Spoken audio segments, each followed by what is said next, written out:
On me dit souvent, vous nous parlez des chameaux, et des tribus, et des bédouins, mais l'islam est universel.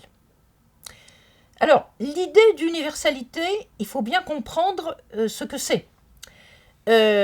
L'universalité, c'est de penser qu'à travers toutes les époques et toutes les sociétés, il y a des valeurs qui seraient communes.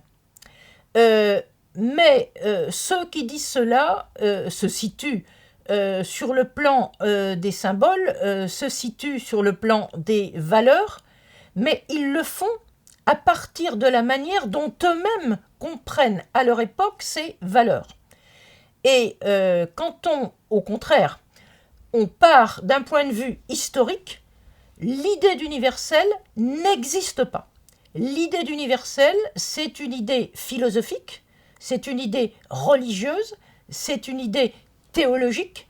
Celui qui dit « je parle dans l'universel », c'est celui qui considère que la manière dont il conçoit les choses dans le monde des idées, dans le monde idéal, eh bien, c'est quelque chose qui devrait être partagé dans tous les temps et dans toutes les époques.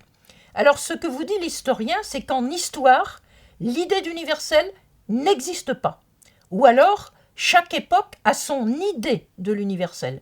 Et si on compare les époques et la représentation qu'on a d'idées partagées, eh bien, on s'aperçoit qu'il y a des différences en fonction des époques et des conditions de vie de chaque époque. Donc, il ne faut pas mélanger les grands systèmes philosophiques ou les grands systèmes religieux avec une approche historique qui essaie de vous dire ce que les hommes à chaque époque ont conçu comme leur vérité. Parce que ce que fait l'historien, contrairement aux philosophes, c'est qu'il part d'hommes existants. Il ne part pas d'idées. Parce que quand on part d'idées et qu'on dit que les idées s'appliquent à tout et à tout moment, on oublie qu'il y a des hommes qui formulent les idées et qu'à chaque époque, il y a des évolutions dans la représentation qu'on se fait des idées et de l'idéal. Donc moi, je me situe d'un point de vue historique, et d'un point de vue historique, je dirais par exemple que je ne peux pas traiter d'un sujet qui s'appellerait l'islam, parce que c'est une idée, c'est un objet trop général, et que historiquement, je vais être obligé de parler de l'islam de telle ou telle période à partir des gens qui pratiquent l'islam.